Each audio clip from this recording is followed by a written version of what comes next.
Good evening and welcome back to United TV. Two big stories to talk about today. One involving a Manchester United target and a potential bid going in of £51 million, €60 million. So it does seem to be, if this offer is accepted, or is this the sort of price that PSG want, then maybe this is a feasible deal from a Manchester United perspective. But probably a big story that's been discussed today, and it did affect Man United a little bit as well, was potential target we were talking about in terms of like Summerville as an option for Manchester United. He's moved in pretty big deal. It's quite a big deal for the player. 55 plus 10 to Al Hilal. It does remind me a lot of about 12 months ago. I think it was 12 months ago, or was it longer ago?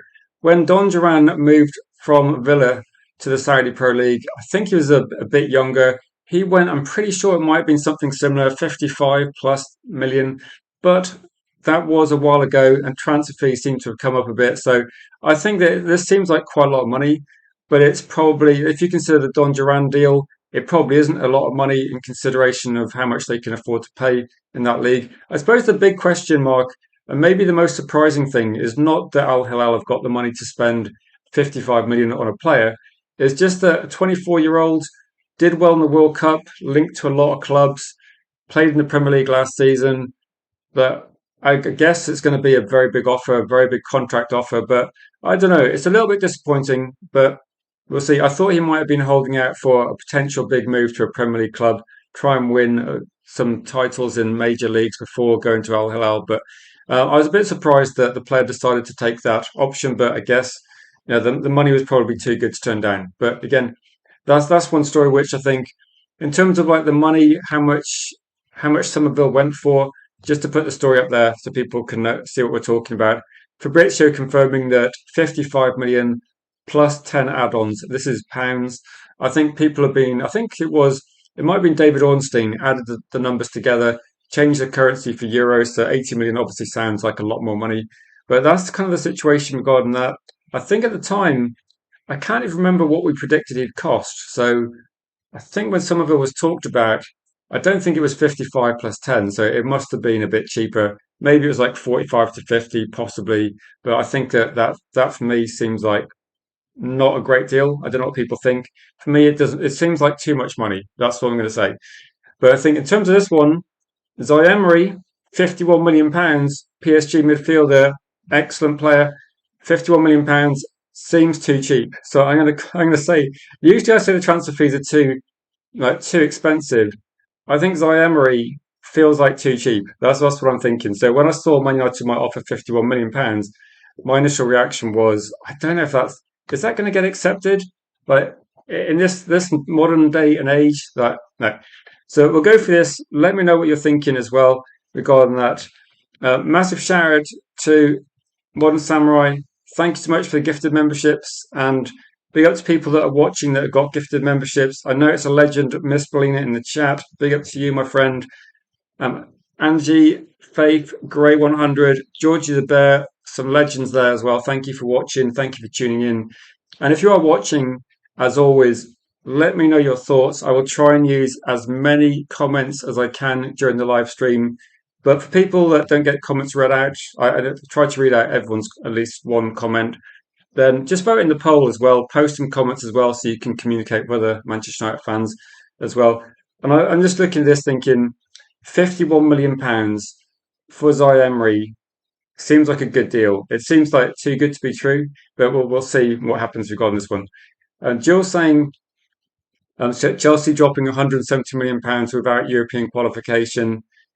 I mean, if you were under any doubt that the transfer window is crazy, then every single deal is pretty much. It just feels like everything's 20% too expensive. Actually, in the case of Rodgers, I'm just thinking, how much is Rodgers worth? If Manchester United can pay £62 million for Cunha, then how can a player cost like double a year later that's not as good? It is absolutely crazy, isn't it? And I mean, £170 million. I mean, also the question mark is, why is Roger going? Why is Rodgers going to Chelsea? Like, if he's got an option of going to Arsenal that's just won the Premier League. So I don't know. Transfers are getting harder to call, and a few recent deals now. I'm actually looking at some of the deals that are happening and questioning and thinking, why are these players making these decisions? That maybe money's a factor, but Chelsea don't offer big contracts. They don't offer European football. They don't offer a title race. So I don't know. It feels like if Arsenal were not interested in Rodgers, maybe fair enough as well. But anyway, let's go back to the relevant topics for Manchester United fans. Yali says PSG won at least 80 million euros for Emery, which I guess 80 million euros is going to be, if Man United are offering 51, 60 million euros, that would be, then I guess, yeah, for me, 80 million sounds a bit closer to the mark. But if you're considering that Matheus Fernandes goes for 85, Alex Scott is potentially going to be maybe 80 million pounds, which would be maybe like that's going to be like 95 million euros, something along those lines as well. So now maybe this is one of those deals that looking at this, like, do you think Paris Saint-Germain sell Zaire-Emery? I mean, Zaire-Emery is not going to be like one of the main starting players. It's a little bit like Barcola, and I think you see the same sort of story if you remember Manchester City when they have players like Mahrez. There's some players that they don't really feel like they're part of the first team, but they are really good players. And you think that, for Zaire Emery, maybe he wants to be the main person somewhere else. And this is also one that Man United have been involved with for a while. This isn't a sudden like let's buy him. He look good in the World Cup. I think when I was looking for pictures for Zaire Emery, and I just searched Twitter for Zaire Emery, and one thing that came up was a stream I did in 2025. I think it was when Manchester United were trying to sell Sancho, and the secondary story was there was Zaire Emery talks then. So this is a deal that Man United looked at about a year ago, maybe very early in the last summer transfer window. So this isn't a sudden thing. There's a few deals that Man United are looking at doing and maybe looking at revisiting.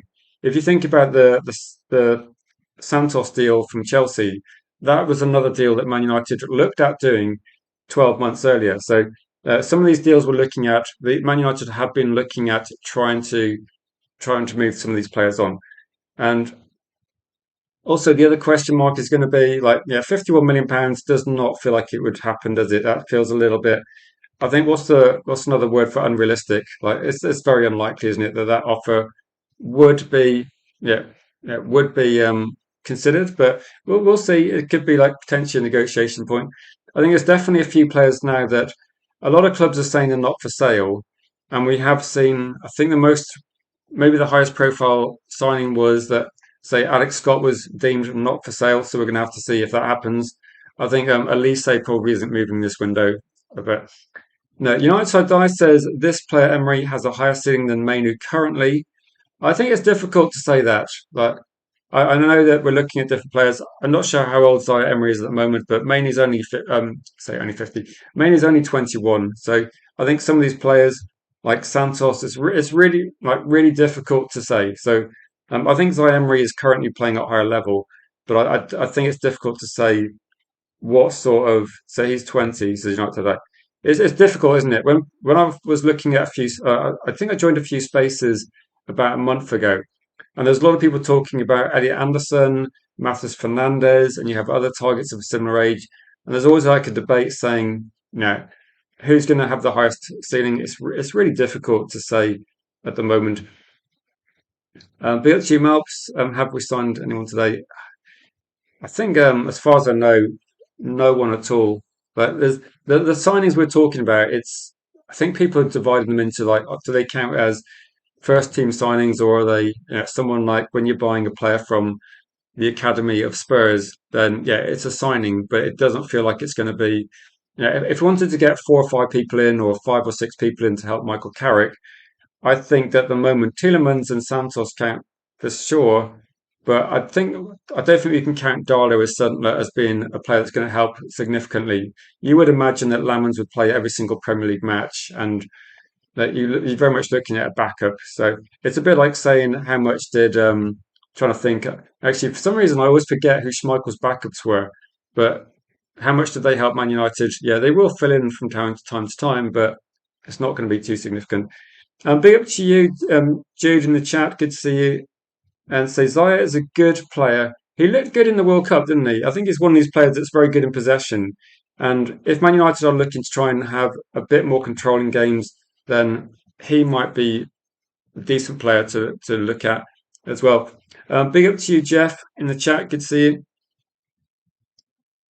Um, well, I think there's no more waste of time than it is talking about other signings, isn't it? I mean, this is a debate where at the moment no one's known what Man United's actual targets are. There was a few question marks. I think it was yesterday actually, where a few places were saying that I think because Man United fans and actually a lot of journalists aren't really aware of who the targets are, then the fact Man United are considering multiple players, I think at this point in time, maybe this is an indication that the Alex Scott price is not coming down. I mean, the Alex Scott situation, I think he's a good player, but it does seem to be that if you remember, we had these conversations about West Ham and Matheus Fernandes and will West Ham lower their price? It feels like we're having the same conversations with Bournemouth and Alex Scott. And I would be very surprised if Bournemouth lower their price. If anything, I think they just want to keep some players for the European campaign they've got next season. So I think that Bournemouth are serious. They don't want to sell Alex Scott. When they say he's untouchable, I think what they mean is you better put a valuation that's going to be crazy money on the table. So I'm imagining that for Manchester United, the valuation of Alex Scott from Bournemouth is going to be prohibitively expensive for our club. So I think we're going to have to look at any deal we see is probably going to have to be 50, 60 million pounds max. That's what I'm thinking regarding this one as well. United side die. Yeah, I did see something this morning that said United might need to sell players before they buy players, which I don't know if that's the case as well.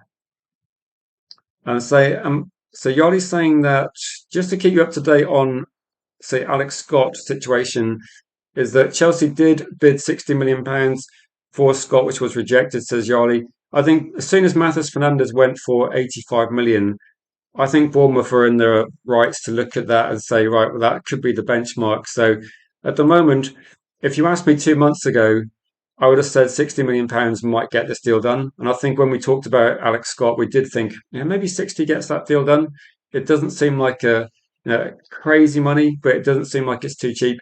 But I think as soon as you start looking at some of the deals that happened, I mean, the transfer window is suddenly taken on, isn't it, and taken off, and suddenly all these deals are costing more. One thing that's going to be interesting is the prices that we thought were going to happen for, say, Bruno Guimaraes and Tonali. Tonali went for what we were expecting. And Bruno G currently negotiations with Arsenal. And the question's going to be like Bruno Guimaraes at £60 million.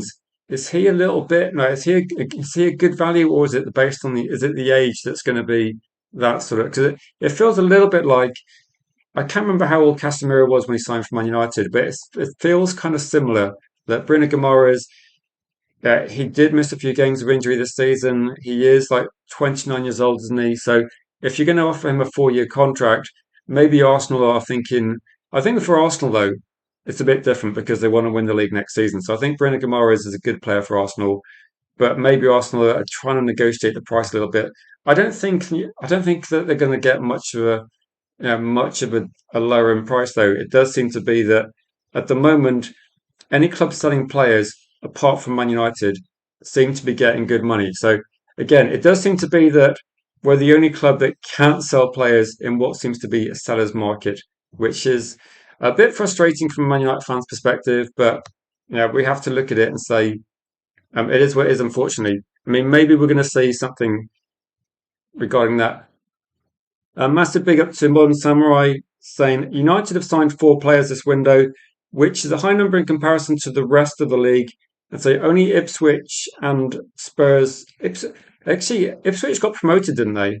So are Ipswich going to be doing something similar to, I think, Sunderland last year? I can't remember how many players Sunderland signed, but I think Sunderland definitely took the stance of we want to make sure we stay in the Premier League. Like you can see, can't you? Sunderland got promoted. They bought wisely.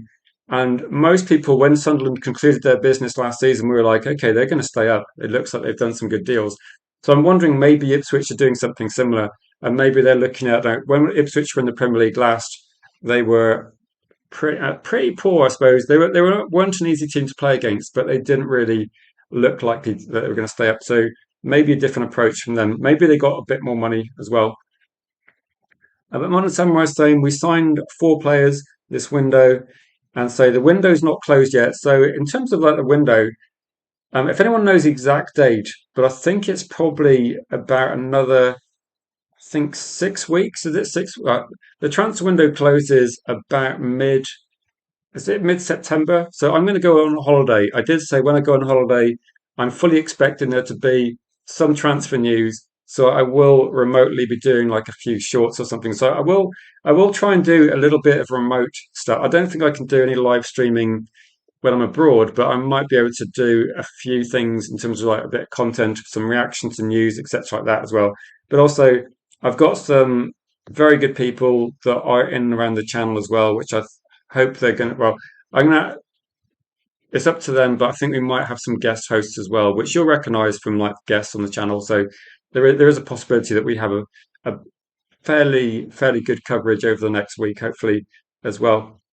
Daz says Emery must be best in class, getting for 100 million.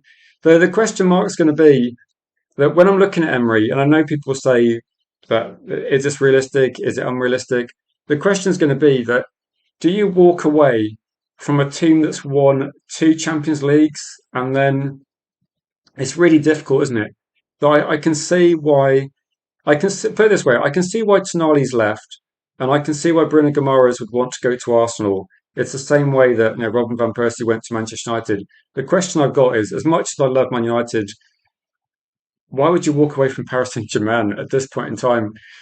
It's a tough one because Paris Saint Germain, the last few years, they've won my respect in terms of like the style of football. I know that people are not that keen on the club historically, but the style of football has been very good. And again, Zaire Emery part of that, it would be like a surprising deal, put it that way. So I'd be happy but a bit surprised. And 100 million, I suppose if you're looking at this, if it's 100 million euros and it's 85 million, it's a lot of money. It's still a lot of money. I think Man United might not be going quite that high as well. Yali says Bruno. Say Newcastle do not want. Is that do not want? I say sorry. Newcastle do want 90 million for Bruno Guimaraes. So good luck Arsenal trying to get him for 70. Is this euros? Because I thought that they wanted 60 million pounds, and if it's 90 million euros, that's too much, isn't it, for his age? That is way too much. Way too much. But no, Newcastle United have got some issues that I know that we're not Newcastle fans here as well. Big up to you, Jeff. What was like the old days? Like, Skeeton, I don't like Emery in the French midfield against England. He was outclassed. I think that, yeah, all I'd say regarding this one is if you're looking at Emery, the French midfield against England, it honestly looked like they turned up for a pre-season match. It looked a little bit. No, I get it does.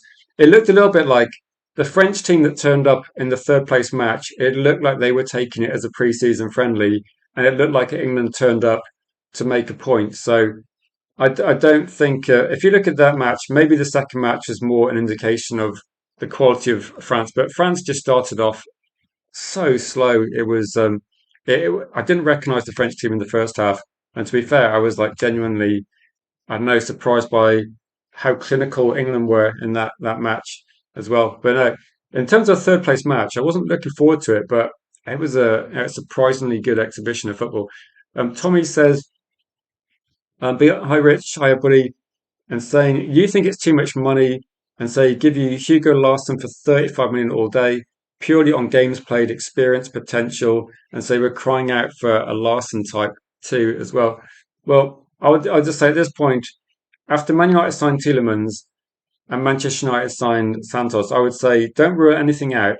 The only reason that's making me think there may be slightly more in this one. Like I'm not saying that Man United are going to sign Zaire Emery in the same way that I wouldn't say we're going to sign Baliba or Alex Scott. And I think there's going to be a lot of players linked to the club. Again, like we're talking about the 21st of July. I know the transfer window's been open for a while. I know the World Cup's ended, but there are going to be quite a few players that are still coming back from the World Cup. They're going to be on holiday. I'm not sure whether they're going to want to negotiate their future immediately. They might be happy where they are. So I think some of these deals are going to be the press are really, really looking for new angles and new deals as well to try and talk about as well. So there's going to be a factor of lots of people trying to certainly trying to put out information there that's a bit different as well. Welcome to chat, S. Madison. Good to see you tonight. Saying you would love Zaire-Emery at Manchester United, so please sign him. Then, for people watching, then do you think that this is going to be? Because I remember the player that we've talked about a lot recently is also the other French midfielder, and it seems that which French midfielders have not been linked to Manchester United this season? It looks like we've been linked to pretty much the entire French midfield squad, apart from Rabiot, which is one good thing. But you look at Manu Kone, he's been linked relentlessly to Manchester United. And the story I read yesterday and this morning, the reason why we kind of stopped talking about Manu Kone was I can't remember which the source was, but there was definitely a few people saying that Man United don't think he's worth like 45 to 50 million. So it does seem to be that we do seem to have very strict valuations on players. I think the big question for a lot of fans watching, and myself included, is are we going to be looking at uh, are we going to try and get really good value in this window, which feels very, very difficult? Or is there a chance that we're going to be effectively not doing deals because we deem the players too expensive? That's probably the issue here, isn't it?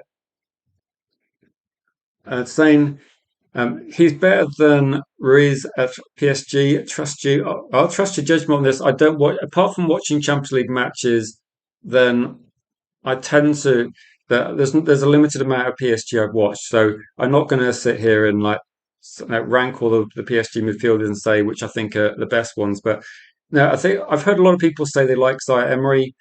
So Fabian Ruiz is obviously a good player as well. I think Coutinho is the player that people generally talk about in terms of an option they really like. That is probably people's favourite target, I think. But again, you're not going to buy first team players that guaranteed starters from PSG. That's just not going to happen as well. Niche fans saying this is insanity. You're saying that Zaire Emery is bang average and say we need a marquee signing. I think regarding this one, I would say Sangari is definitely. If I was going to do a poll and come up with loads of different names and put all these names on a list for you to vote on, I would be guessing that Sangari would feature pretty highly up that. He is talked about a lot. People do like Sangari, and he's also probably in the right sort of price range. I think like £50 million, maybe €60 million would be something along those lines for Sangari. But maybe this is the one where if you're looking at French midfielders, and now Manchester United clearly are looking at French midfielders, do you think Sangari is potentially on this list? Do you think he would be a player they consider? Like, I'm pretty sure we did do a Sangari story about maybe like 5, 6 weeks ago on the channel, and I think the reason for that was he was another player that's linked to Man United. Like there is a lot of these. Big up to you, Makayu. Good to see you, my friend. And Mr. Deadpool says his career has stalled at PSG.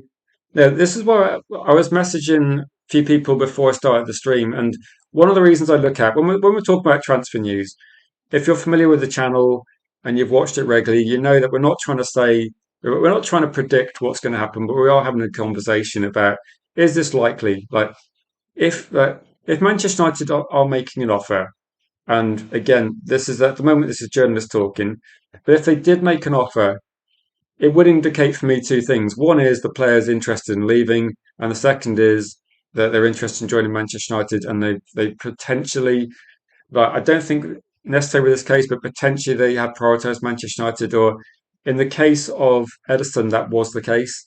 I think in the case of Tielemans, that seemed to be the case as well. That deal was incredibly rapid. And with this one, I think if there's going to be something serious, then we might find out quite quickly. Like I'm going to be on holiday from Friday, so if something happens tomorrow, I can cover it.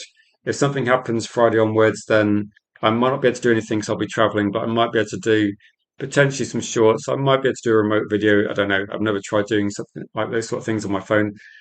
But maybe you're looking at this and going, right, Do you think he wants to leave PSG? Is the big question. Because whenever we talk about a Real Madrid player, and we've talked about a lot of Real Madrid players over the years, the first thing that comes into my mind is it contract negotiation time, which for too many, it clearly was. I think there was a player last season as well that was linked, and I think that Vinicius Junior, Camavinga might be the ones that do get mentioned at this point in time.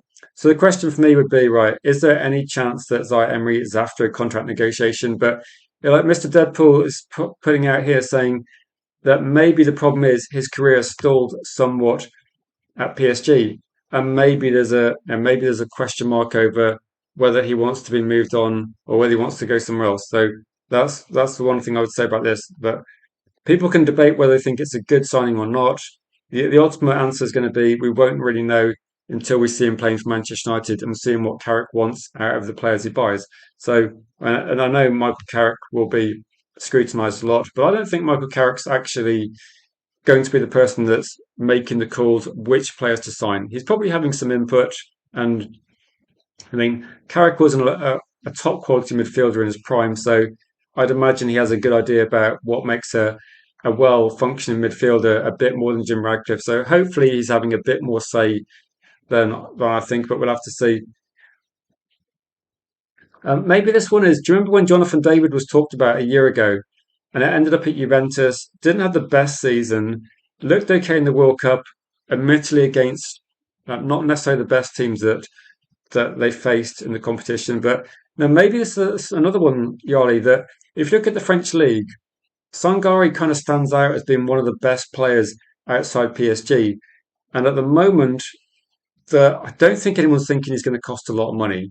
So the question mark's going to be, why is no one going to sign him? Or, Yali, maybe there is something in place. Maybe there is like, if we don't hear a lot of noise, maybe there's a destination kind of like partly agreed, and maybe something's going to happen, and we're just going to find out about it when it does happen. So it might be one of those deals that we don't hear lots of noise around it, then suddenly it happens as well. Niche fan, yeah, just a quick question. What date does the transfer window actually close on? Like, I know it's sometime in September, but I can't remember the exact date because when that closes, then in terms of getting players out of the club, then we know last year, like Anana went after the UK and the main European transfer window closed, that the Turkish window does stay open a bit longer. So, in terms of moving players on, there may be a few options beyond that date, but there probably is a long time to go. Say 1st of September. I thought it was beyond the 1st of September. Like, is it definitely the 1st of September? That's still, what, 5 weeks away? I know that pre-season will be starting around then, but I thought it went a bit further regarding this one. I'd say, okay, so I think the Turkish window goes on for like another 10 days, isn't it? It did last season, where you have a bit more opportunity. Maybe you can't sign players, but you can loan players out or you can sell players a little bit. So S. Madison saying that people that don't want Zaire Emery clearly don't watch the player and say, I don't think PSG would sell him. Okay, that's an interesting one.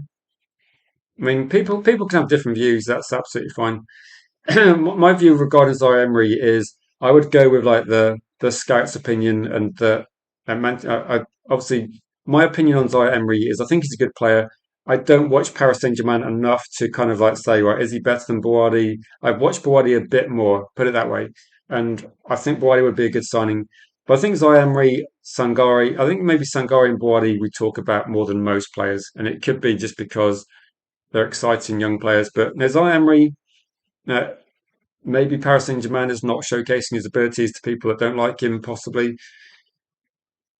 So Jeff is saying Buwadi is soft but technically gifted. He fits what City perfectly.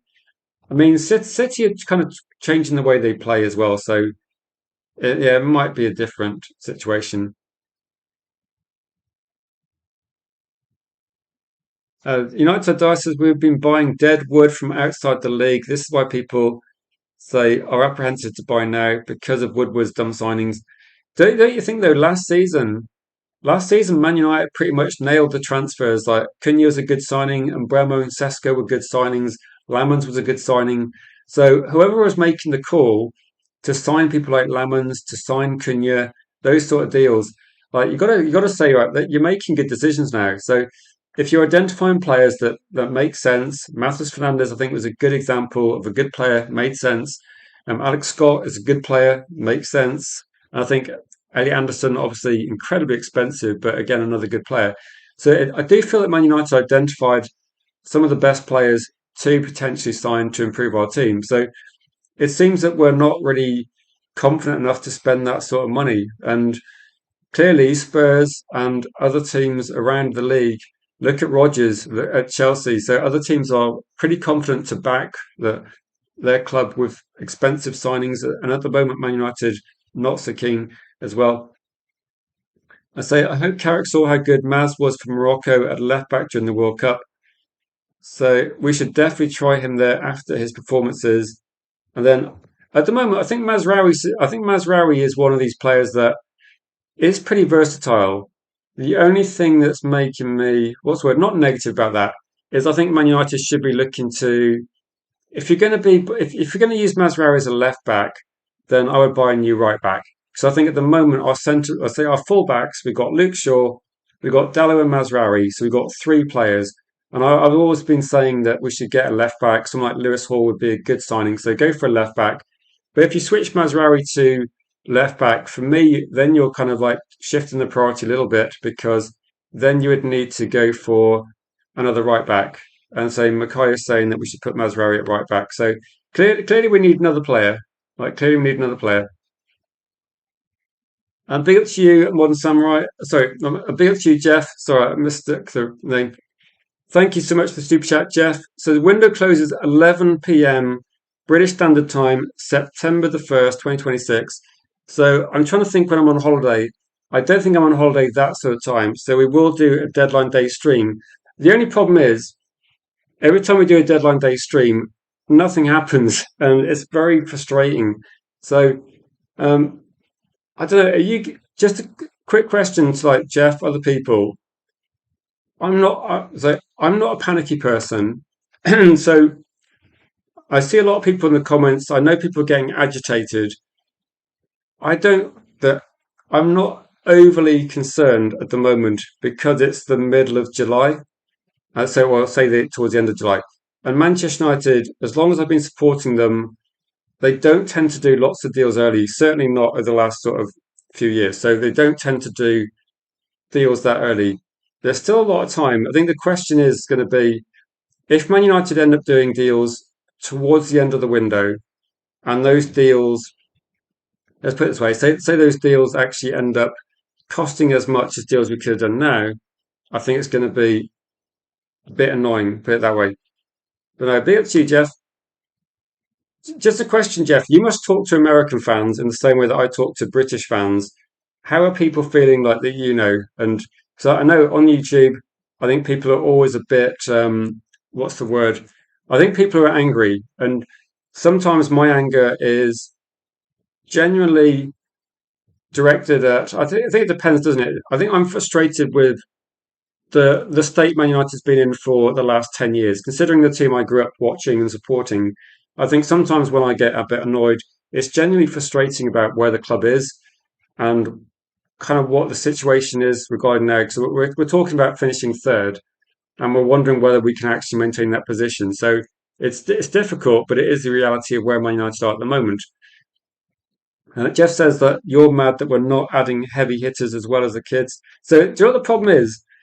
The problem I've got is when you're looking at the transfers and we're commenting on like now, if Man United signed Darlow as a backup goalkeeper, nothing wrong with that deal. If Man United sign a promising player from Spurs Academy, nothing wrong with that deal either. As well, these are sensible deals. There's sensible prices. There's nothing wrong with those deals as well. And I don't know actually. Maybe I'll have a few cheeky cocktails on holiday. I don't know. But I was thinking at this point in time, there's nothing wrong with the deals Man United are doing. Like the Santos deal is a decent deal. Tielemans adds a bit of depth and experience. I think the question mark is going to be when the transfer window is done and dusted, will we be getting players that walk into the first team and you go, these are. It's kind of like last season. I think last season we got a goalkeeper that walked into the first team and was a massive upgrade on Onana and Binder. Like Lamans is just a massive upgrade on keepers we've had over the last couple of years. And I think Cunha was a big upgrade on Garnacho. And I think Sesko and Buemo, they're just players that made our team better.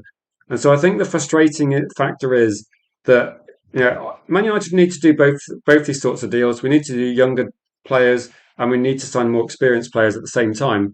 The question is at the moment, I suppose, for fans is, are we going to start doing some of the first team player deals? That's kind of what I think. If we did the transfer window in a different order, say for example, then maybe it would have been. Can you imagine if Man United got Lamans in straight away last season? I think it's beneficial because we have Lamans in goal from day one. And I think at the moment that if Man United are looking to buy a midfield player, now whether it's Zaire-Emery or whether it's Alex Scott or whether it's Sangare, or I'm trying to think of other players that, even if it's like the guy at Southampton, Shea Charles, if we're looking at these deals, I think people are going to be scrutinising whatever happens. Big up to Billy, good to see you in the chat. Hope you're having a good day. Big up to you, Kate Cadet, as well. So the only choice for you is Alex Scott. So yeah, we did cover Alex Scott a lot early on today. And I think with Alex Scott, it feels like a bit of a standoff with Alex Scott. That Alex Scott doesn't want to sign a new contract. And on the other hand, you've got Bournemouth who say he's not for sale, he's untouchable. You've got Manchester United, Chelsea, and Arsenal all kind of linked with the player. But at the moment, I think Arsenal are going to go for Bruno Guimaraes, and at the moment, Man United. I don't think Man United are going to go close to the valuation of Bournemouth. So Alex Scott, I just don't see. I just can't really see Alex Scott being something that we see resolved anytime soon. For me, It feels a bit like the Matheus Fernandes deal, where if Alex Scott moves, it's probably going to be for 80 million, maybe more, and it might not be Manchester United if the price is that sort of amount. And that's kind of my gut feeling. So Alex Scott feels a bit unrealistic because of the amount of money that's being splashed about as well. And Cake's saying at the moment this is a 5 out of 10 window. People can again, it's kind of difficult, isn't it, as well? United Side Dice says Santos, Tielemans, Darlow, and Thompson is the other player. Exactly, like Thompson. I don't mind any of these deals. Like Thompson, Darlow, Tielemans, Santos. No one there's too expensive. I think the Santos deal, you're going to be getting a player that's going to be a Brazil international football player very soon. He's captain of the under 23s. So you're going to be getting Santos. Santos is a Brazil player, he's going to cost way more. So I think that none of these deals we've done is too much money. So maybe Man United are going to do a lot of deals, and maybe we're going to sign like 6, 7, 8 players, but maybe they're not going to be that expensive. So I don't know. I think you're still giving Carrick tools to try and get the job done, and maybe the team will actually function a bit better than we're expecting, or some people are expecting, possibly. Tommy says Rome wasn't built in a day. Lots of time yet. The good thing is that we're obviously actively seeking players, bearing in mind that a lot of top players will be going. Sorry, a lot of top players have only just got on holiday as well, says Tommy. I thought you were going to say we're not available, and I think some of the top players have gone, like Anderson, etc., and a few of the other players. But there's a lot of players that will be on holiday, and a lot of players will actively be expecting to do deals later in the window as well. I think the problem is, like, just to say, Tommy, the reason why other people are probably a bit more agitated than you are is that this isn't the first transfer window that people have been talking like this as well, and people do start looking at it and thinking, we said last year that we're going to be patient, and I think people just get frustrated, and sometimes like just voicing it in a YouTube channel is like their kind of outlet to say what they're thinking about things. Let's say Chelsea after John Stones. Now, John Stones was talked about last night, actually, by I think Jules was talking about John Stones, saying that he would take him at the club. A little bit injury prone for my kind of thought, but no, he did well in the World Cup. But again, I'm not sure how many minutes and games you're going to get out of John Stones. Big up to you, Mickey says, I still believe Rasmus is a better player than Xerxes. He only fell off because Garnacho turned the dressing room against him. I think also if you look at, I'll just say this quickly about Rasmus. Rasmus got a lot of stick last year. I can see why based on performances and other factors as well. Like Mickey, there's more than one factor in why a player doesn't work out in a season. And I think also with Rasmus, you'd have to question whether under certain managers, Rasmus looked better. A different manager comes in, the football changes, the formation changes. Rasmus seemed to be struggling to get into the game. And then you could say that the same was happening with Sesko in the early part of the season. So maybe under a certain manager, maybe the striker position at Manchester United wasn't getting a lot of service. And I think I'll put it this way, if Rasmus was playing in the team this season, I think he might get more of the ball, more chances as well. Because it does seem to be that Man United are creating quite a lot more chances recently. So that could be a factor as well. And so, yeah, I think this is what I've been saying, Jules. Bournemouth want to do exactly the same. Like it's kind of like a standard thing now, isn't it? You saw I'm trying to think of the examples. Like Matheus Cunha had a release clause, had just signed a new contract with Wolves to get a big pay rise, and they did it with Semenyo. They said, "Let's keep you for a bit longer." And Semenyo responded. I mean, it's one way of getting a really good 6 months out of a player because Semenyo played like he was playing for a move, didn't he, at the start of the season, and was on fire. And maybe this is a way of keeping Alex Scott till January.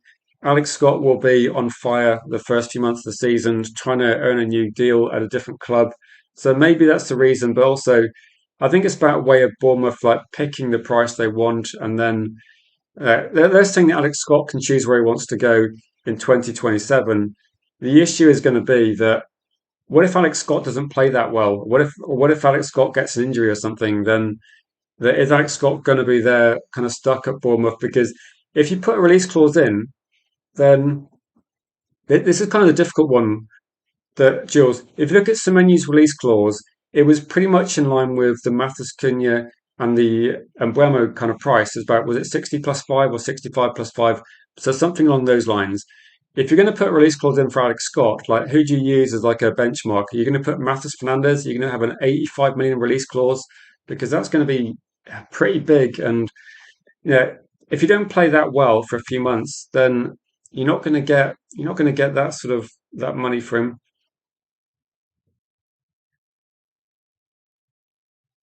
No, exactly. At the moment, I think it might be you, Mickey, that posted the comment, and you're 100% right. And you're 100% right that Manchester United, if you look at all the players that are leaving the club, it's like contracts expiring, isn't it? Like Malacia, contract expired. And I think you got Sancho contract expired.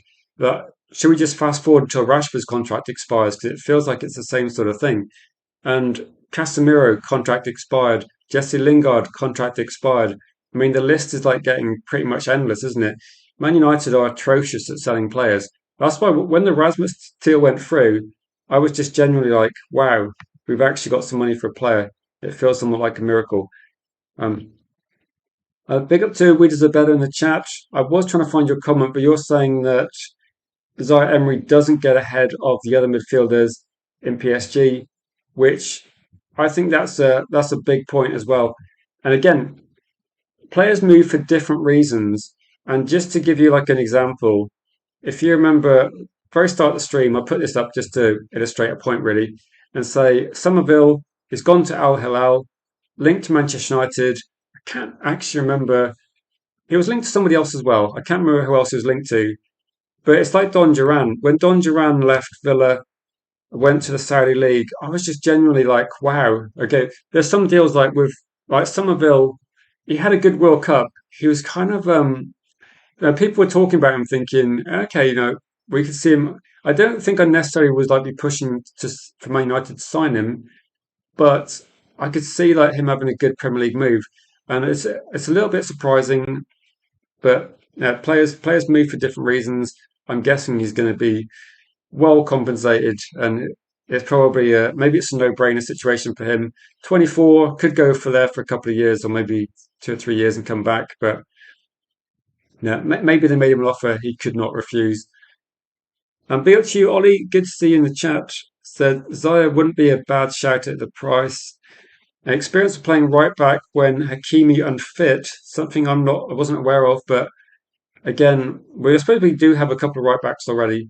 So yeah, maybe he could fill in at right back. He could switch. To be honest, when I see that players can play different positions, I do hope that Man United don't use this as an excuse to not sign. We need to sign a left back, and all these kind of they are a good conversation, and I think it's a. You're factually correct, aren't you, to say yeah, Mazraoui could do a decent job at left back, but Man United need to buy a left back. Like we have to look at trying to get some of these. Vril says we need one more midfielder, a striker, left back, and a centre back, preferably two. Yeah, I don't think we're going to get two centre backs, but I can't remember who I messaged earlier today. Can't think who it was now, but I was saying that you need to get some experience in the centre back position. Then, if you're looking at the squad at the moment, I don't know what Lissandro Martinez's injury is, but that's probably going to determine whether or not Manchester United go for a centre back. So at the moment we've got Aiden Heaven, we've got Yoro, and we've got say Harry Maguire, Lissandro Martinez. I think that's pretty much it, unless we kind of shoehorn a left back in or one of our fullbacks into central defence, which I hope we don't. But no, I do agree with Real though. We need a midfielder, a striker, and a left back, and a centre back. So I think that's again. I don't think it's asking for too much. I think there's just we do need to, we do need to make sure we address these issues. Then I think at the moment that if you're looking at the centre back situation, then if Man United are not going for a centre back, there's it doesn't make a lot of sense, does it? That I like Aiden Heaven, I like Yoro, but you've got to be realistic and say they do need some experience alongside them. And Harry Maguire is going to have to play a lot of games if Lisandro Martinez is injured. And we know that Martinez, he's going to pick up knocks. I mean, hopefully he's not too injured. And at the moment, we've seen Spurs spend quite big money on Van Hecker. I think Man United do need to go and get a centre back, and it should be more priority than it is. Put it that way. But it should certainly be more priority than it is. Be to you, David, in the chat. Yeah, this seems to be what a lot of people are thinking. Say, I think as far as I know with this one, Makayu, then it wasn't a Man United story, but I think Branthwaite got a fairly serious hamstring injury, didn't he, towards the end of the season, which must have stopped him going to the World Cup. And I think Branthwaite, I think that ship has sailed. I think there's been a lot of injury issues with Branthwaite, and the price that Everton wanted was prohibitively high as well. So, yeah, no, I think with this one, I don't think I've seen anything Branthwaite related. And I remember messaging someone probably about 2 months ago now when I read the story that Branthwaite had gotten a hamstring injury, thinking, okay, I think this is game over now for. Man United would have paid about 55 for Branthwaite a couple of years. Was it 2 years ago, 3 years ago? I think. But no, I think that ship sailed, and Manchester United are now not looking at Branthwaite. Then Murillo I'll say Murillo would be a good option at Nottingham Forest, but he's going to be pretty expensive, isn't he? As well. Big up to you, Niall. Good to see you, Niall. Hope you're having a good day. Don't forget to vote in the chat as well whether you think it's a good deal to go for Zaire-Emery. At the moment, this is probably one of the closest polls we've done for a while. That when we're doing the Matheus Fernandes, and I think we did probably Anderson, probably a lot of other players. This is probably a bit. I thought it might be a bit more positive, but I think it's kind of 50-50 regarding this one as well. And would I take Zaire-Emery? Um, I think he's a good player, Niall, but I don't watch PSG enough outside the Champions League to say he's going to be the best option. So I don't know. If Man United make an offer for him, then I'll be happy with the signing. Put it that way. I think if Man United identify him or Alex Scott or someone they're going to be right, let's go for him, then I think we should be, we should be looking at seeing how he does. He's a good player, isn't he? He's a good player. Is he the best possible option? Then I'm not sure on that one. Niall, would you take him? At this point in time, I think he's a good midfielder, and I think he would be a good signing. So I would certainly take him, but it depends also on how Man United want to be set up. No, Branthwaite's got a lot of injuries. I think that Everton were looking to cash in. They wanted something like 70 million. Was it 65, 70 million? It was an incredibly high price. I think they wanted whatever Van Dijk went for. I think they wanted something a bit crazy regarding that one as well.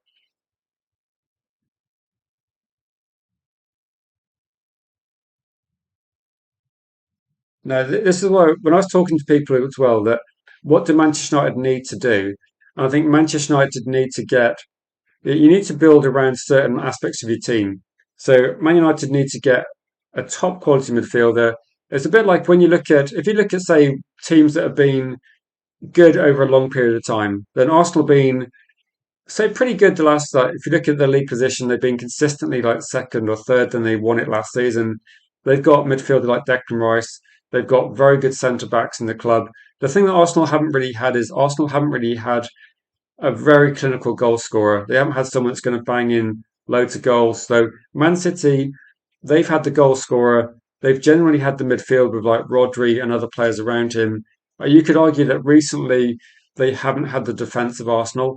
And at the moment, I would say Man United's strongest aspect of the team is probably the attack. Like the attack functions very well. We scored a lot of goals. We matched. I think we must have got very close to matching Arsenal for goals scored. The question is going to be like, how does our midfield match up? And do I think we need to go and get a centre back? I think we definitely need to get a centre back, Gregory, 100%. But I think it's one of these. I think Manchester United need to look at it and go, Heaven and Euro. I think they're like 19 and 20, aren't they? Or they're 19 and 21. So Heaven and Euro, I think potentially could be really good. But you've got to get some experience in there that's going to be, someone that's ready to go. I'm just trying to think of like players that come through the club.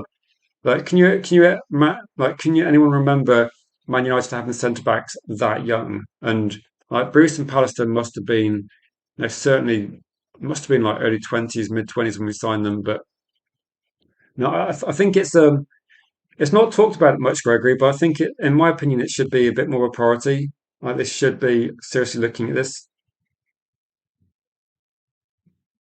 Now, Man United used to have basically like a 4-4-2 with almost like a world class player in every position, didn't they? With Giggs, Beckham, Scholes, and Roy Keane. But we don't have that at the moment.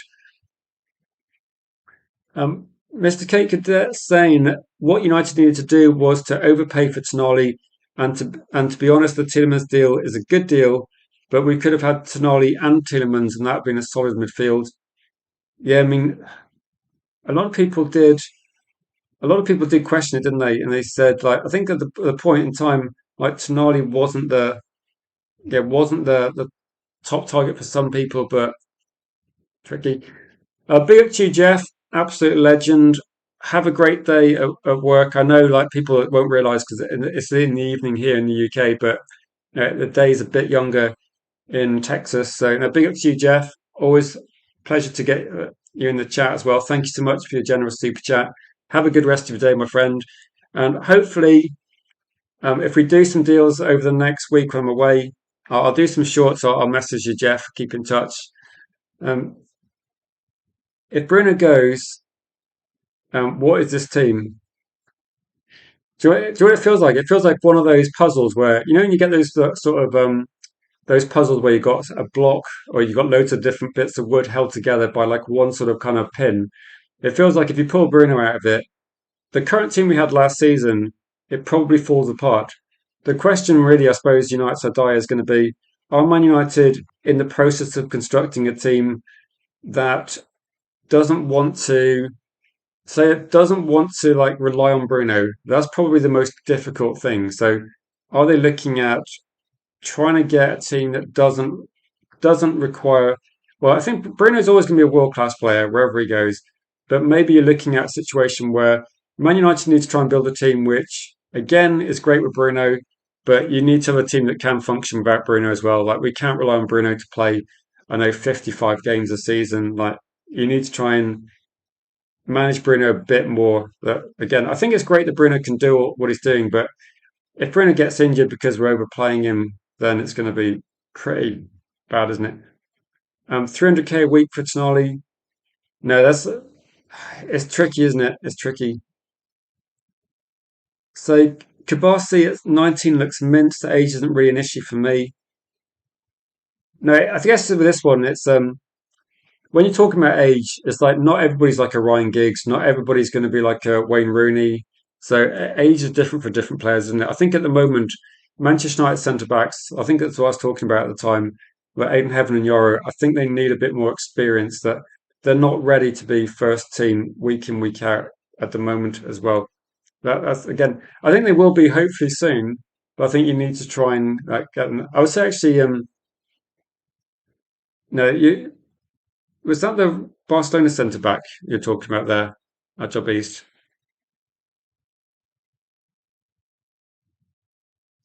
Malps, yeah, can't really argue. Can't really argue with this. I mean, the problem is that it's difficult, isn't it? When the transfer window closes, then myself, like regular members of the channel, that what we will do is we will do like a stream and we will discuss the transfer window because I know we're going to be doing loads of streams and people are going to be yeah not happy with what's happening. I get that 100%. Get that.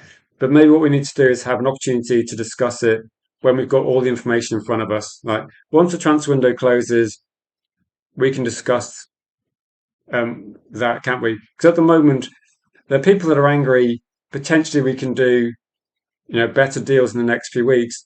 People that are generally satisfied with what's happening, maybe we don't do deals in the next few weeks, and then we can change our opinion. So I'll just say this: let's um let's do a stream on if the transfer window closes on the 1st of September, then let's pencil in a stream for like the 2nd of September, where we'll do a deadline day stream anyway. And if I can get guests on, I will do that. And then we'll do a stream that's going to be the day after the transfer window closes. Anyone that's regularly a guest on the channel, or maybe we can do a call-in show and just get lots of people on, and we can discuss the transfer window then. Because at the moment, it feels like we're having a conversation where we don't have all the information in front of us. So instead of having a hypothetical conversation, because like Mark's saying, this is one of the worst transfer windows for a long time, but we can have a conversation when the transfer window is closed, Marks, and then it'll just be a conversation where we can base it on exactly what's happening as well, rather than like I know people are a mixture of like enthusiastic, happy, or disappointed by certain things that are happening. All I'm saying is, yeah, let's just do it on that when the transfer window is closed. Say 40 days left in the transfer window and the time keeps shrinking. United does no business in the January transfer windows. I mean, we should have done some January deals. I said that at the time, and there's definitely deals to be done, 100%. But yeah, unfortunately, for some reason, like maybe the Hackney deal weirdly was cheaper in the summer, but maybe there's a reason. I mean, in my opinion, there's no good reason not to do deals in the summer, sorry, in the January transfer window. Particularly, I thought at the time, I thought doing no deals in January was actually a bit risky. And even though Man United got top, like we got third in the end, I felt at the time it was a bit risky not to sign a player in January because if you think about it, Masrari played centre back. I think Luke Shaw might have played centre back. We definitely we probably played Mbeumo as a striker too many times, and there's a lot of games where we did have to reshuffle players around a little bit. And like Mickey was saying, we did have to force a few square pegs into round holes in a few games, and we got lucky in a couple of games. But we certainly made it more difficult than it needed to be. Helgi says simply watching Zaire and replay is pure joy, and say finesse with which he glides.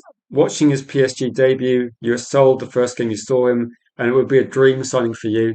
So, interestingly, again, like people will have different views. Like I think overwhelmingly, I think people are generally quite positive about this deal. It's on about 60% in the chat. There are a lot of people that aren't um, happy with this deal, but again, it's not happened, has it, at the moment? So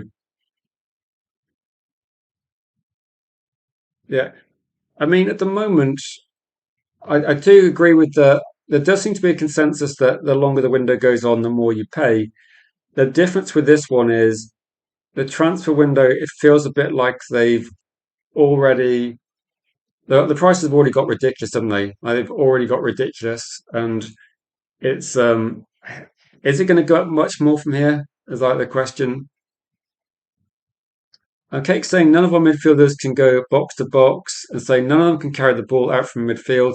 Kobe Mainoo's a good ball carrier, Cake. If you look at, I'm not going to say like Kobe Mainoo hasn't got the long range passing that a lot of people would like to see him develop, but in terms of like passing, in terms of like bringing the ball out from midfield, he can cover the distance.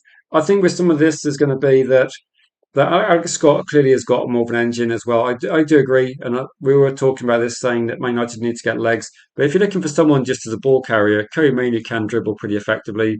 If you're looking at someone that can link defence quite effectively, I think Kobe Mainoo can do that. He's good on the ball, but he does need legs around him. I think if you want to have that kind of energetic player, like maybe with like Mainoo, you'd love to have like an Anderson possibly. That for me would have been like the perfect one, or like a Boadi. I think he would be quite a nice complementary part. But again, we'd have to see what Santos and Tielemans brings to the team. I think Santos in particular, I'd be interested to see what he can bring to the team regarding that one as well.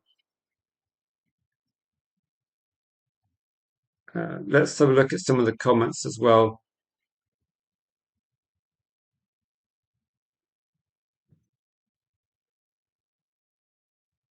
So I think people that voted no haven't seen him play that much. I did say I got a few questions asking if I would take if I would take Zaire Emery, and my answer was going to be like Helgi. I had to say I haven't watched Zaire Emery play loads. Okay, so I've seen him play in the Champions League, watching him in the World Cup, seen bits of him, and I think a lot of like with Zaire Emery, I see a player that's got lot of potential, and also a player that is in and around a very good team.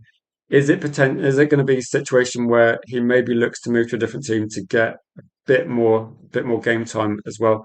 But you're saying they don't know the truth about him, so they presume he is mid, and so it couldn't be further from the truth.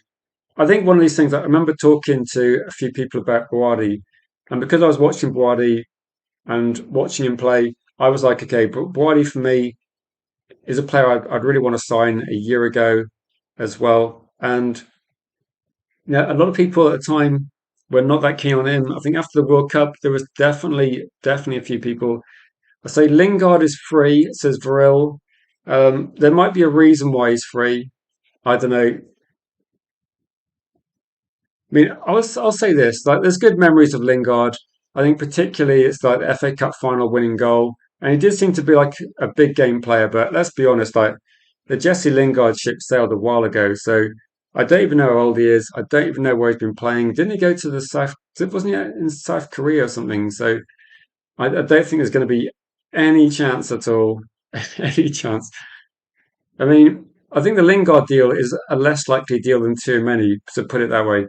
Um, Helgi says he'll be a fan favourite by 99% of the times in record time, so I don't even feel like trying to convince and make arguments for him. No, this is one where what we might do is when we do the transfer window stream after the transfer window closes, maybe what we'll do is we'll do a tier list or something, or we'll see. Or maybe what we'll do is we'll rate the transfers out of 10, and then we'll see what people think. And maybe we can look back on it in like 6 months' time and see what people think. I mean, at the time, I did say about Lamans, my view on Sen Lamans was I don't even know how he's going to do. Like, I've literally no idea. I do not watch the Belgian league. I don't know how good he is. By all accounts, he was like the data was like phenomenal. But again, the Premier League is and the pressure of Man United is a different factor as well. But so yeah, I mean, João Neves. I wanted João Neves a couple of years ago. Fabian Ruiz and Vitinha. I think Fabian Ruiz. Someone in the comments early on. I think it might have been S Madison. But I can't remember exactly who it was.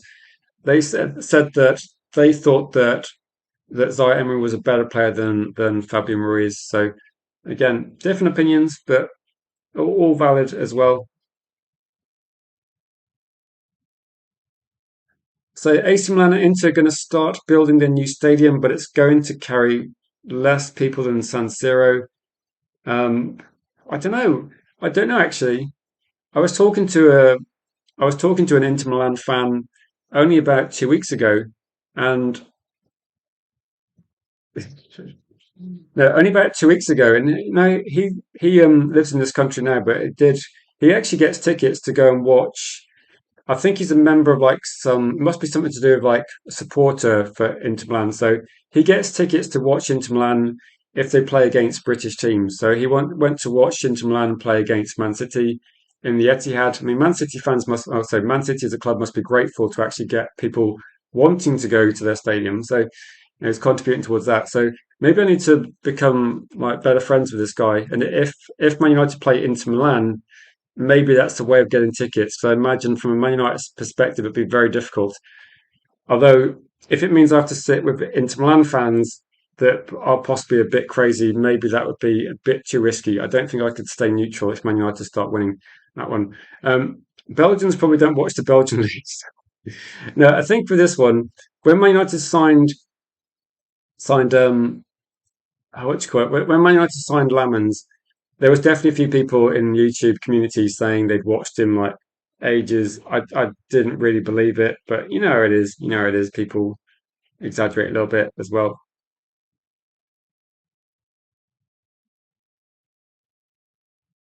So Nikki says Lamens is an exception, not the rule. We can't get lost looking for gold in chicken feed. I think with this one, like Mickey, with Lamens was quite a cheap deal. But let me use this example. Lamens cost what, about £80 million? But when you're looking like most goalkeepers only cost about 25, 30 million. So Lamens was a cheap deal, but it wasn't like it wasn't that goalkeepers cost a lot of money anyway. So if you're looking for an outfield player for say 30 million and the best players cost 100 million, you're paying basic like a third. Whereas I think to get a top quality goalkeeper only costs like about 25, 30 million anyway. So I don't think there was I think goalkeepers for some reason goalkeepers are quite cheap, which makes it even more surprising we stuck with two completely useless goalkeepers for so long. Yeah, that'd be a bit of a shame. Like that's an iconic one, isn't it? Like that one's a pretty classic one. Wouldn't my say yeah, exactly. I mean, I'm not gonna. I've sat put it this way. I've sat in the away end at Sheffield Wednesday, but that's not the same as the ultras of Inter Milan. So yeah, I'm not stupid, Jules. I get the thing that this would be. I mean, even if they would know anyway, they would know. So yeah.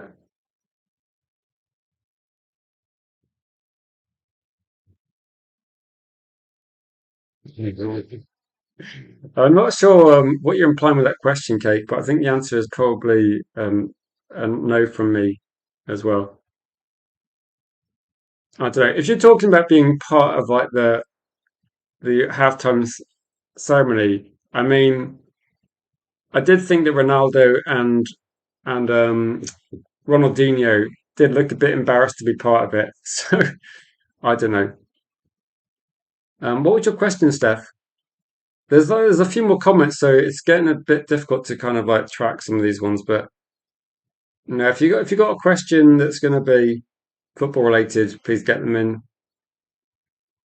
And what we might do is we'll do like say 5 minutes, like five minutes questions before we wrap up. I'll be able to do maybe streams tomorrow, and then it's going to be like guest host time. So yeah, I saw that, Ryan. I mean, I can't say anything negative about the second person in that comment because of the situation they're in, but. I saw people did it, and yeah, you can't unsee it, can you? I think it was also people were comparing Ronaldinho to Ali G as well. Yeah, I don't know.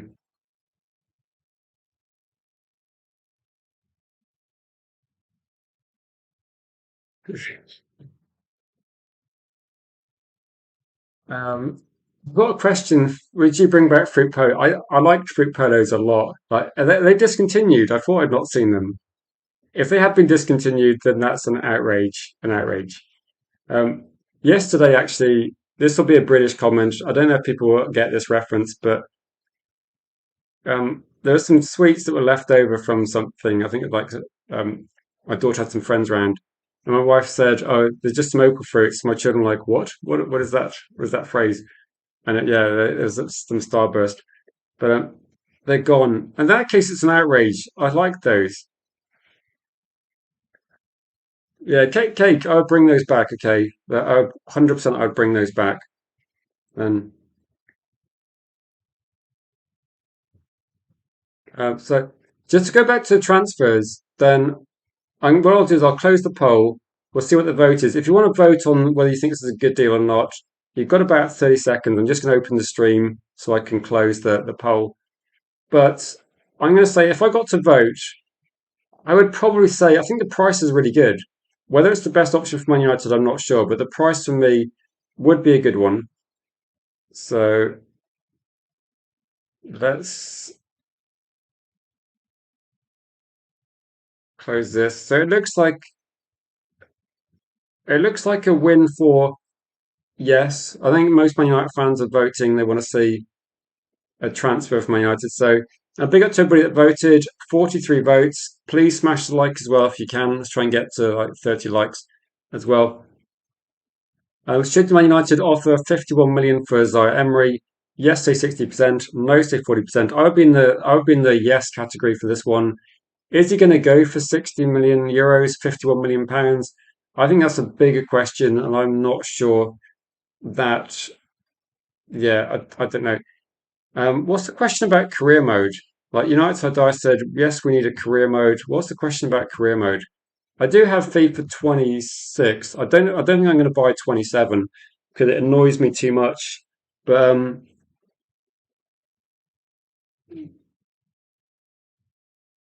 I suppose it'd be quite easy to do it and buy the Man United signings. I mean, they're not exactly going to be costing too much money, are they?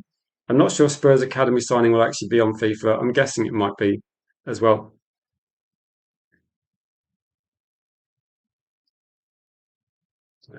I don't know, Kate, what you on today? Stephanie said I voted no because I'm not panicking. Then I don't think Stephanie. I don't think it's a panic buy. Like Zaire Emery is like genuinely a quality player. I mean, he's not walking into the French national team and the Paris Saint-Germain team, but we're talking about two very good teams. He's a good football player. Then if someone said to me, you can get Zaire Emery, but you have to you have to lose Tillemans, I'd be like, yeah, okay. So I think it'd be a good signing. I think it would be a more exciting signing than Tillemans. I mean, I'm not saying like Tillemans obviously brought for different reasons. So I think he's a good signing. And would I prefer? This is probably a more difficult question. Would you prefer, say, who would be the good option? But if you're looking at similar sort of price, would you prefer Zaire Emery or Manu Kone? But I'll give you that question to consider. So Manu Kone or Zaire Emery, they're roughly the same sort of price as well. And if United keep deeming targets too expensive, it must mean they have other options further down the list who are deemed attainable. Yeah, but buying no one's not an option, is it? Like buying no one is not an option. That would be crazy. Do you think we'll miss Kone because we waste time not being able to afford Alex Scott? Um, Apparently, though, Mickey, apparently Man United think Kone's too expensive, or they again, it's not about which is the most expensive player as well. You'd have to mess. Do you play on G Wolf's channel? That's something. Say I should stream career mode on deadline day. What? Well, as a protest after we don't do signings. No, I'll do like a transfer deadline day stream, and maybe I'll get some guests on for that one, and then I don't know. I don't know. Maybe I don't know if I'll if you don't buy FIFA 27, will the fixtures be correct? Like if I just do 26 and fast forward a year, will it update the fixture list? I don't know if it will do that. But either way,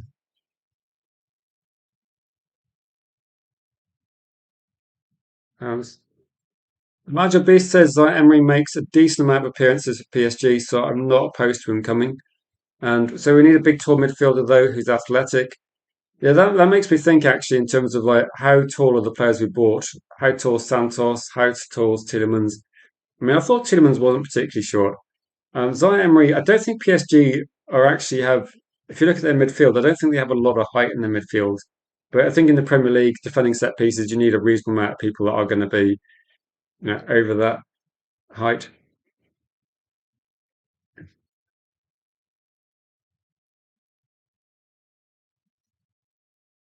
So Emery can play left back, right back, centre midfielder, defensive midfielder. Do you get the feeling though, like with Zaire-Emery, just to kind of summarise what we've been talking about tonight, if you just tuned in, Zaire-Emery, 51 million, 60 million euros, seems like a good deal, seems like an effective price. He can play a lot of positions. So in terms of like, is he good enough? I think he's a good enough football player. Is he versatile? 100%. Is the price not too high? So I think he ticks all those boxes for Ineos. If the price goes up, then I think Ineos will have a certain price in which they want to go to, but I'm not sure we're going to be necessarily going too much above that one either. Big up to you, Kazi.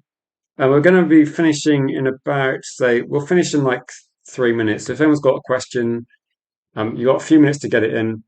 Cody says 27 likes on the video. If we can get 30, that would be great, just as a baseline target. And then hopefully we'll push on for 40 next time as well. But I do agree. But I know people are a bit frustrated. Just say big shout out to a lot of legends in the chat there. It's good to get you guys in. So Hugo Larson is 6'2". Um, plus he's 20 years old.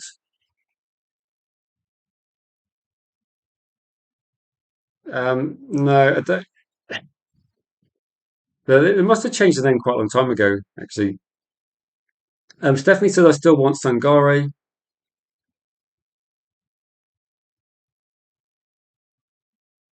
Mickey's saying maybe we shouldn't annoy agents when you need favors.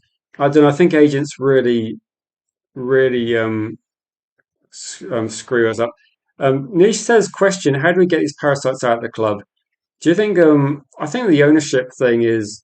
I don't know. Does it just feel a bit beyond people's control? Like Man United fans had protests. Then do you think there's going to be more? There's going to be more after that. Gone that. Do you think there's going to be issues? Let me just check a couple of things behind the scenes. Is there going to be any sort of like? Do you think there's going to be? We had like protests a while ago. Do you think we're going to see any sort of protests this time? I'm not sure we're going to see too much. So let's just have a look. At,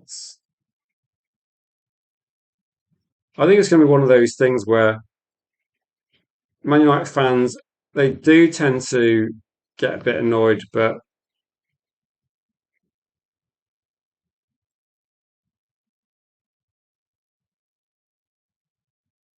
uh,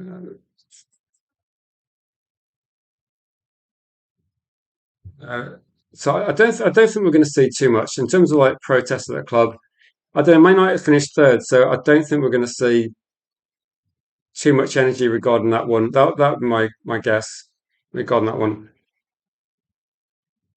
Um, yeah, Alex Ferguson did have definitely have a lot of versatile players, but Alex Ferguson knew how to get the best out of those versatile players, didn't he? That's the difference. People that say Guru saying, yeah, I agree with that one. I agree. People that haven't followed on say other socials, there is a link pinned like socials. If you're on Discord or if you're on TikTok, but you like don't follow me on TikTok, I haven't posted for a few days, but I'm going to start doing a lot more regular stuff on TikTok. I think it's quite good if there's like going to be very short news, and if I'm away traveling, I might try and dabble a bit more on TikTok. So if you want to follow me on there, um, please do that. So last question. I'm not sure, Bilal. Actually, I haven't set anything up. Is the money ruining the game? Then is there any? I don't think anyone's linked by the club. I don't think there is anyone actually linked by the club. So, is money ruining the game? Then this is a really difficult question because I think in terms of like the transfers and things, I think one thing it's meant is it's kind of meant that I, I would say for this, like if you think about it, at one point in time, everybody watching, if you're over a certain age, at a time in the 90s, you probably watched Serie A. And you probably watched Serie A because the best players in the world were in Serie A. And at the moment, you could probably say if you take Real Madrid, Barcelona, and PSG out of the equation, maybe Bayern Munich, most of the clubs, the better clubs, are going to be in the Premier League where the money is. And some of the higher profile players do gravitate to either, say, Real Madrid with like Mbappe, etc., PSG, or the Premier League clubs. So I think money's making the game like if you watch the Serie A, it's become a league with less quality in because like the money of the Premier League. And but again, you go back decades, it was the other way around. So I think money changes the game. I think the World Cup, for some people, the World Cup was really good because it had lots of teams in. For some people, the World Cup was just too big, and we're going to have 64 teams next year. I think it's getting too big. Like there's too much football regarding that. So yeah, I think money is making it. I think it's just gone a bit too much, isn't it, Gregory? When you look at people, how much they have to pay to watch the World Cup, it's just ridiculous, isn't it?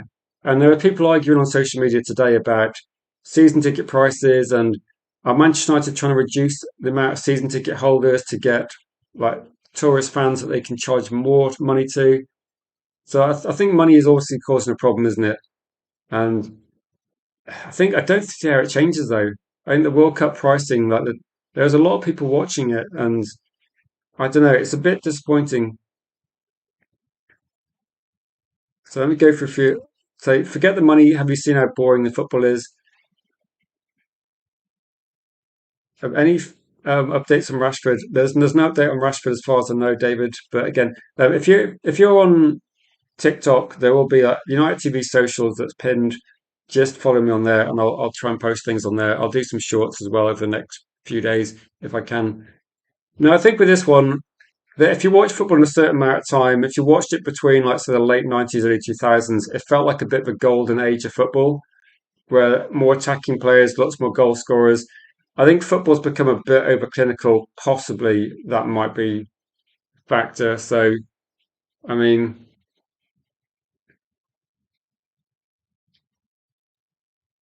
no, I remember like you used to have like tickets, and now you got. I think there's just a lot of things that have changed. Before we go, big up to you, Elliot. Not seen you for a while, Elliot. Good to see you. It says, Zaire-Emery, another Agate, says Elliot. So, I mean, you need to speak to Helgi. I think you have the exact opposite opinion regarding this one as well.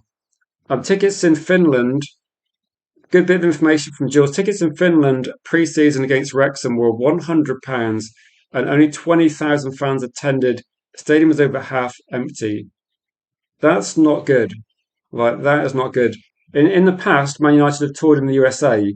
They played teams like Real Madrid, and I think last year they played Liverpool and Arsenal.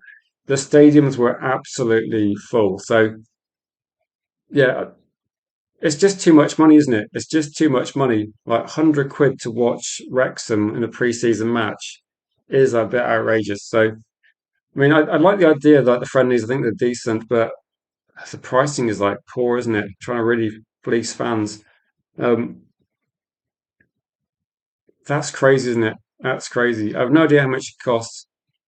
I think at the moment, I'll just say this quickly. I think the quality of footballers, I think the very, very top players, like you look at Haaland, you look at Mbappe, you look at Bellingham as like one of the good players in in the World Cup. I'm trying to think. You look at some of the performances. I think the very, very top players are maybe few and far between, and they stand out.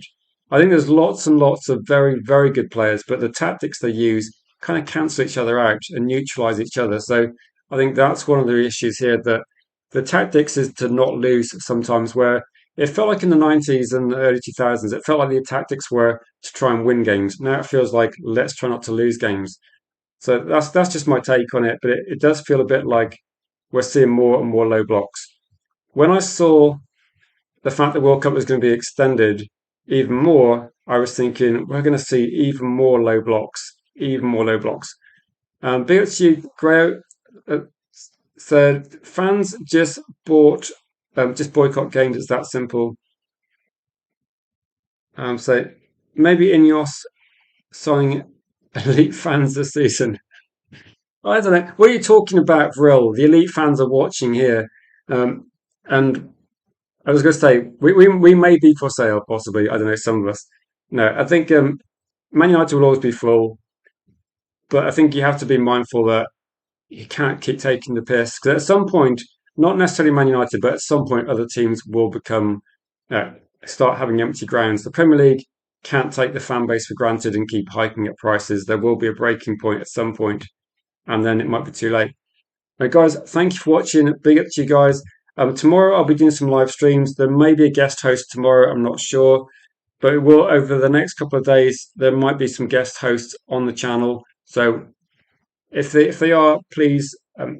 It's quite difficult streaming. They might be solo streams, they might be calling shows. But if it's a calling show, please jump on and have your say. If it's a solo stream, please support the person by posting comments as well. Always helps. And a massive thank you to people gifting and super chats tonight from Modern Samurai and Jeff, legends of the channel. And big thanks to the moderators. The chat's been absolutely fantastic the last couple of months. Been loads of good questions, loads of comments. Even when people are disagreeing about things and getting angry, there's been most of the time, people's views have been respected. I know people get a bit annoyed about certain things, but no, I think that most of the time people are being respectful of people. But no, big up to all you legends, guys. Take it. Make sure you click the links on the pinned socials as well. I'm going to be doing a bit more on TikTok, so hopefully you guys can get involved and respond on there if you've got TikTok accounts, and hopefully that'll be something we can grow as well. But take it easy, guys. Enjoy the rest of your evening, and we will catch you guys tomorrow.